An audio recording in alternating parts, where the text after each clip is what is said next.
ہماری خداوند یسوع کی انجیل مقدس لوکا کے مطابق اس کا 11واں باب 29 سے 32 آیات تک۔ اس وقت جب بڑا ہجوم جمع ہو جاتا تھا تو یسوع کہنے لگا کہ یہ پشت ایک بری پشت ہے، نشان کی طالب تو ہے مگر یونس کے نشان کے سوا کوئی اور نشان اسے نہ دیا جائے گا، کیونکہ جیسا یونس اہل نینوا کے لیے نشان ٹھہرا، اسی طرح ابن انسان بھی اس پشت کے لیے ہوگا۔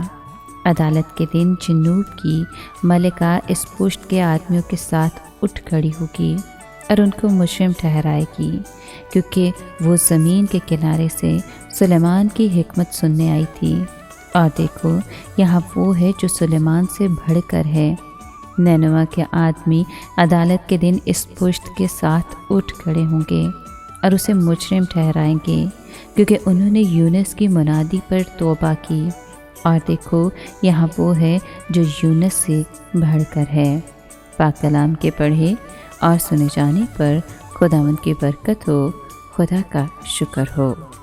عزیز دوستو، آج کے کلام میں ہم نے سنا کہ مسیح کے دشمن اس سے کہتے ہیں کہ وہ آسمان سے نشان مانگ کر اپنے آپ کو مسیح ثابت کرے۔ یسوع نے چونکہ پہلے ہی کافی معجزے دکھائے تھے جو اس بات کو ثابت کرتے تھے کہ وہی مسیح ہے۔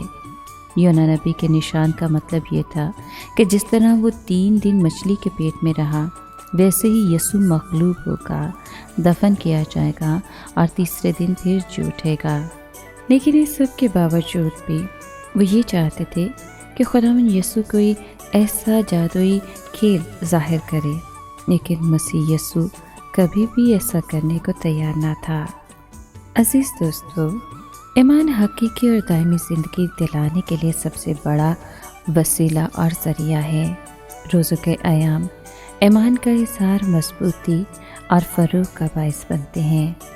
میرے لیے سوال یہ پیدا ہوتا ہے کہ میرا روزہ میرے لیے کیا ہے؟ میرا ایمان میرے روزے کے ساتھ کیا تعلق رکھتا ہے؟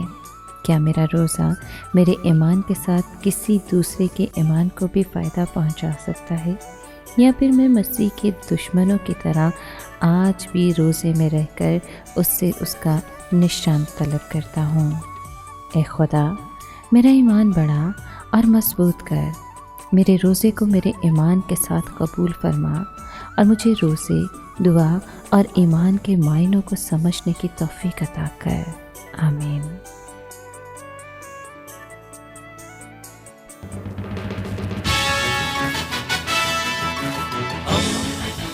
دوستی کا پیمبر، ریڈیو ویریتاس ایشیا۔